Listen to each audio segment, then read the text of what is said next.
The hospital discharged me a day earlier than planned. Textbook recovery, they said. I smiled, nodded, took the paperwork, and left, without mentioning that no one would be picking me up. The cab ride home was quiet, just the hum of the city, and my own thoughts folding in on themselves. I imagined Darian's face lighting up when I walked through the door. He hadn't visited, only called a few times. He said work had piled up some emergency rollout for his investors. I told myself it was fine. I told myself we were fine. But when the elevator doors opened to our floor and I stepped into the hallway, something in the air felt off. Our welcome mat was crooked. He always aligned it perfectly, like a man terrified of chaos. I turned my keys slowly, careful not to rattle it. The door swung open easily. The apartment was still too still. No music, no sound of his keyboard clacking from his office nook, just the steady hum of the fridge and a faint floral scent I didn't recognize. I stepped into the kitchen to drop my bag, and that's when I saw it, an open bottle of Pinot Noir on the counter, half full. 2 glasses, both with lipstick smudges, sat beside it. I don't drink red. Darian knows that. I walked down the hall, my shoes whispering against the hardwood. The door to our bedroom was slightly ajar. A slice of light poured through the gap, catching the edge of a dress on the floor, one that didn't belong to me. When I pushed the door open, time stilled. Darian was in bed, his arm draped over someone's bare back. She laughed softly, turning her face slightly, and that's when I saw her. Celeste Aragon. 5 years ago, she was a junior associate I had mentored, smart, ambitious, and always watching people like she was memorizing their weaknesses. I hadn't seen her in years. Until now, neither of them saw me at first. Darian leaned in, whispered something in her ear that made her giggle. Then he looked up. His eyes locked onto mine. I didn't move, didn't scream, didn't cry. I just blinked once, turned away, picked up my phone from the kitchen counter, and walked out. I called Sabine from the elevator. She picked up on the second ring. Sabine pulled up in less than 15 minutes. Her silver car screeched slightly as it halted in front of the curb, and she flung open the passenger door before I even reached for the handle. "Get in," she said. No questions, no small talk. I sank into the seat carefully, my side still sore from the surgery. But the real ache was deeper now, quieter, sharper. She glanced at me sideways as we pulled into traffic.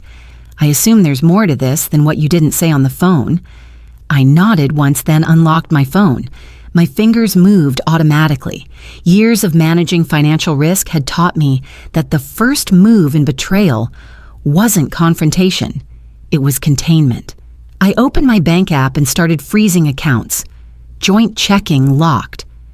Emergency savings shifted to a solo trust account. Credit cards suspended. Darian's access to the business cloud storage revoked. Sabine's eyebrows rose incrementally as she watched. "You're terrifying when you're this calm." I ignored her and kept working.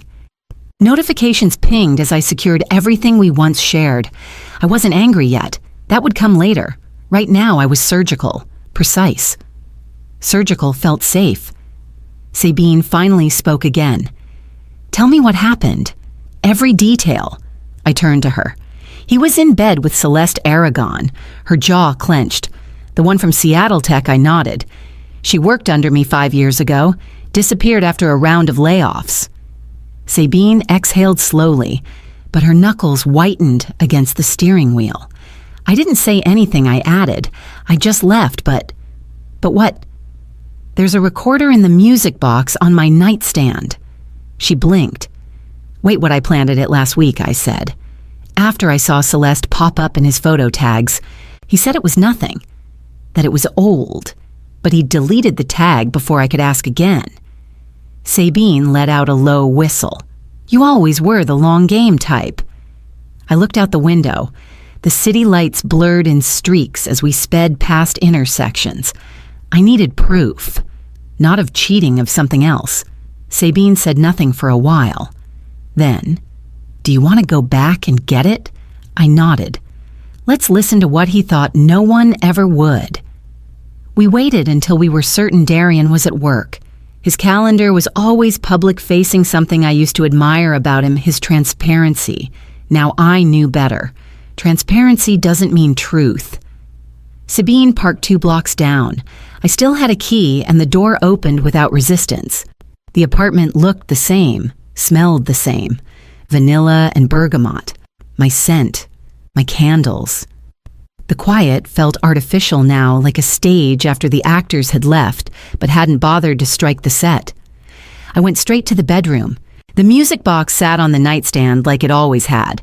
Darian once gave it to me on our 5th anniversary, claimed he found it in a vintage shop in Savannah. I remembered thinking it was romantic. Now it just looked like a polished lie.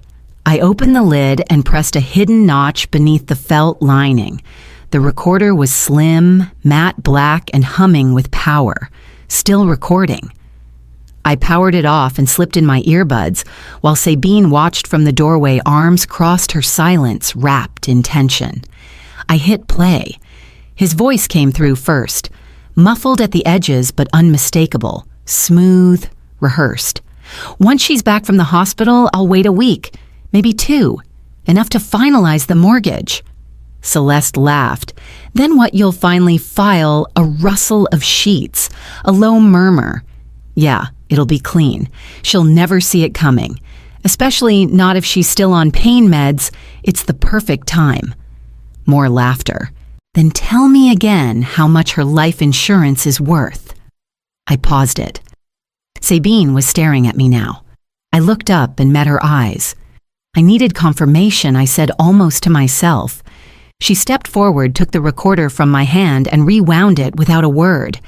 We listened to the rest together, the jokes, the way they'd timed everything, the real estate paperwork, the signature tricks, the second phone. Sabine's voice was low when she finally spoke. We're locking this down today, all of it. I nodded, my breath steady, even as something inside me cracked clean down the center. I stood, walked to the closet, and began folding Darian's suits. The locksmith arrived that afternoon, a man in his 50s, with a quiet voice and a professional manner. He didn't ask questions. I appreciated that. I told him I needed everything changed, front door, balcony, access, even the mailbox. He nodded and got to work. While he installed new locks, I packed. Every article of Darian's life came with clinical detachment. His shirts were folded into even stacks, pants, rolled socks paired. I placed his shaving kit in the outer pocket, added his passport license, even his backup charger. I didn't forget his allergy meds. He always forgot those. The watch he wore to meetings, the one I gave him, was still ticking on the nightstand. I wound it once before tucking it into a small velvet pouch and setting it beside his cufflinks. I didn't want him accusing me of keeping anything that wasn't mine. I zipped the suitcases slowly and left them just outside the apartment door. Then I walked back into the bedroom and sat on the edge of the bed. The music box was still there, still closed. I touched the lid once, then stood leaving it right where he'd last seen it. He'd find it soon enough. That night, I stayed at Sabine's. We ordered takeout and watched a show we weren't really paying attention to.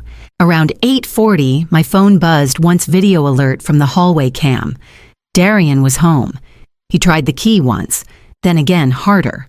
The moment he realized it wasn't going to turn, he stepped back like someone had slapped him. His eyes landed on the suitcases. He picked them up, opened one, saw everything folded, sorted. He turned toward the door and pounded once, twice, then louder. He shouted my name. I turned off the audio. 15 minutes later, another alert came through. He'd gone back inside the building. I watched on the feed as he slid the lid open on the music box. The blinking red light of the recorder met his stare. I didn't need to see his face to know it was pale. 3 years ago, Darian poured us both a glass of champagne in the empty living room of what was then our just-purchased townhouse. The mortgage had just gone through. We were still surrounded by boxes. He raised his glass and said, "Here's to building everything together. No contracts, just trust." He meant no prenup. At the time, I let it go. Let him believe that we were building on love alone.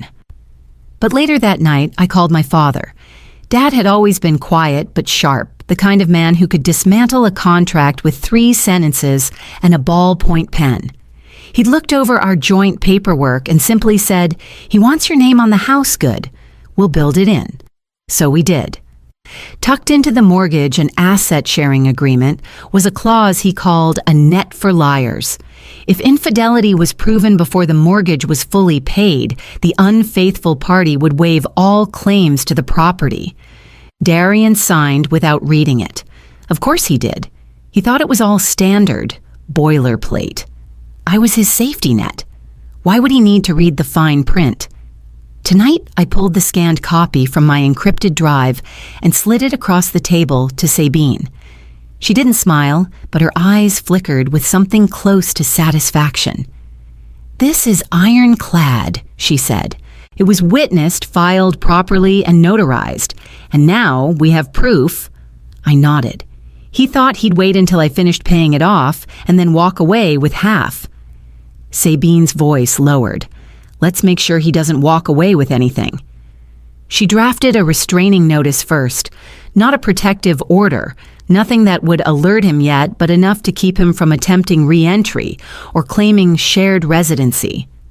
By morning, we would initiate a full asset freeze, trigger the clause in court, and file a motion to isolate the title.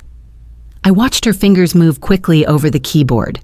Darian thought he'd backed me into a corner. He never looked at the floor plans closely enough to see I'd already built a door out. Sabine was halfway through drafting the filing paperwork when she paused, scrolling through something on her laptop with narrowed eyes. "Did you know he launched a crypto reputation firm last quarter?" she asked. I looked up. "No. He used your home address as the business registration site," she said, turning the screen toward me. There it was, Thorn Trust, an AI-based platform claiming to vet online identity scores for high-net-worth individuals. The irony nearly made me laugh.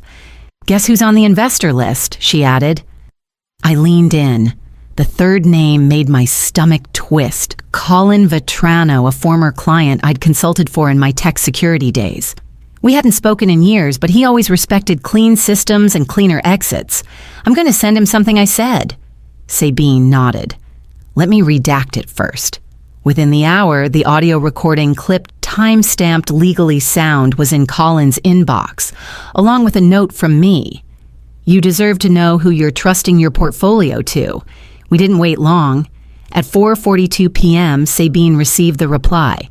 "Effective immediately, we're terminating all partnerships with Mr. Thorn. His conduct is unethical and puts the board at risk. Thank you for bringing this to our attention.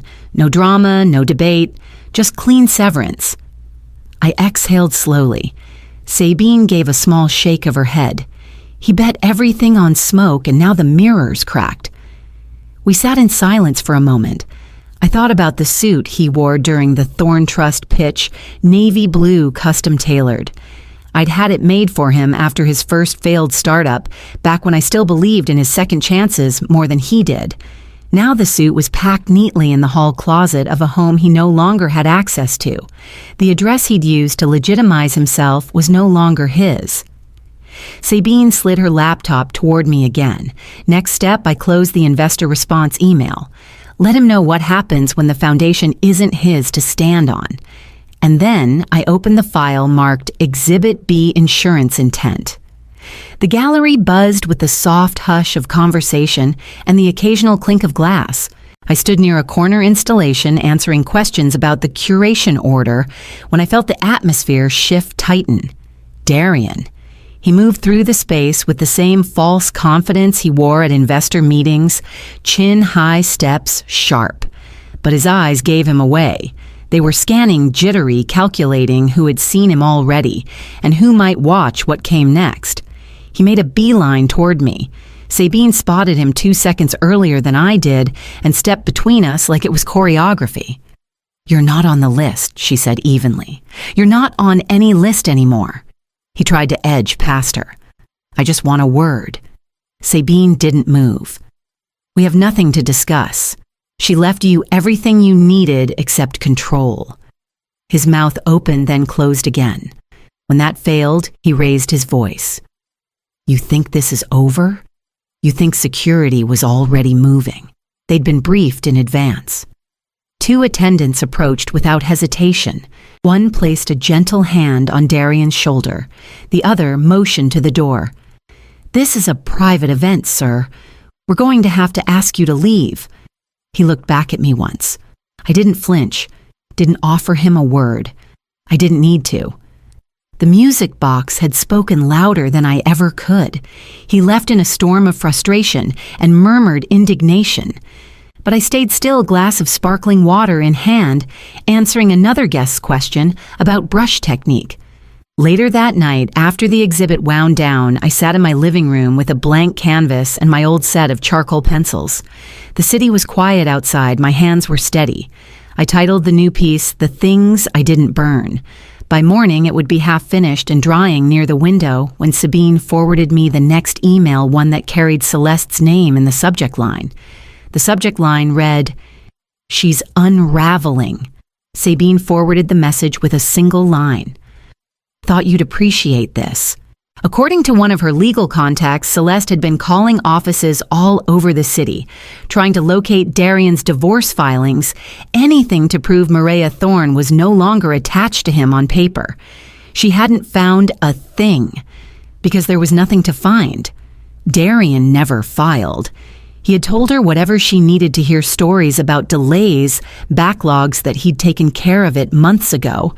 He probably flashed charm and fake frustration, maybe even a few faked court letters. She'd believed it. She had to. She'd made herself believe in him the way I once did. I imagined her in some quiet condo unpacking boxes she thought were hers to keep, only to realize the address still legally belonged to someone else. That she was just another placeholder in a script that Darian had rewritten for years. I didn't feel sorry for her. But I understood her humiliation. She'd tied herself to a man who saw women as scaffolding for his next structure. The only difference between her and me was timing. I didn't respond to the email. I just opened a drawer, found a spare USB stick, and copied the voice file. The clipped version, clean focused, admissible. I didn't sign the envelope. I didn't include a letter, just one sticky note pressed to the side of the drive. If he lies to me, he'll lie to you, too. I mailed it that afternoon, no return address. Just a quiet nudge toward the truth she should have seen on her own. Sabine said nothing when I told her. She just nodded once her lips pressed tight with something between approval and fatigue. The next day, a larger envelope showed up at Sabine's office. Inside, a cease and desist letter. Not from Celeste, but from Darian's new lawyer. The timing couldn't have been more desperate. The envelope arrived by courier, thick-stamped and final. Inside the signed divorce decree, clean language, direct rulings. Every line underlined the same conclusion the court had reached. Darian Thorne was not just unfaithful, he was deliberate. He had calculated his exit around my recovery, my name on the deed, my silence. Premeditated financial deception. That phrase echoed more than any insult could. I didn't celebrate. I didn't pop a bottle of anything. I just breathed in a way I hadn't in months, maybe longer. Later that evening, Darian sent a message. Not through lawyers, not through the court, just a text. "We built this life together, even if you don't want to admit it." I stared at it for a long moment, then typed, "I built it. You borrowed it," and pressed send. I gathered the last remnants of him from the closet. 2 dress shirts he'd left behind, a scarf he never wore, a pair of cufflinks I once gave him that still carried my initials. I folded them, washed everything, and packed them into a clean paper bag. The next morning, I dropped it at the donation bin 2 blocks from my new place. No bitterness, just clearance. I thought about how he left things half done, half honest. I couldn't fix what he broke, but I could ensure I never mirrored it. That night, I walked back into my apartment, my real one, the one I'd chosen on my own after the sale went through. It was quiet, full of light. Art supplies lined one wall. Fresh sheets were folded on the bed. No half-truths in sight. Sabine called to check in. I told her I was fine. I meant it. The gallery had emailed earlier, too. They wanted another piece. Something honest. Something that didn't pretend healing was clean or immediate. I looked over at the unfinished charcoal sketch near the window. It wasn't ready yet, but I was. The mornings are different now. There's no rush, no curated performance to maintain, no presence to brace for. Just light spilling through the bay windows and the low hum of the kettle warming in the kitchen. Me. My apartment is quiet in the best way, bookshelves filled with stories. I chose a sketch pad always within reach, color swatches scattered across the table like tiny declarations of independence. I work freelance now, mostly illustration projects for women-owned presses. I like the rhythm of it, the autonomy. I draw women who carry things silently, women who leave but don't run, women like me. This afternoon, after reviewing edits for a new cover concept, I opened the encrypted folder on my hard drive, the last one. Inside, a single file, the original audio. I don't hesitate. I highlight it, delete it, empty the trash. Not because I'm afraid it'll be found or because I need to prove anything anymore. It's just finished. I close the laptop and reach for my journal. A few lines come to mind, steady and true. Silence wasn't weakness. It was strategy. I didn't need a fire to destroy him. I just needed truth. I sign my initials beneath it. Fold the page. Close the cover. The phone buzzes on the table beside me. A voice comes through, warm, professional, curious. Ms. Thorne, just. Checking if you're ready to start the next chapter. I glance out the window. The sun is low, casting amber over the tops of the buildings. It smells faintly of jasmine and ink. I smile into the receiver, not because I'm pretending, but because it's real, more than ever.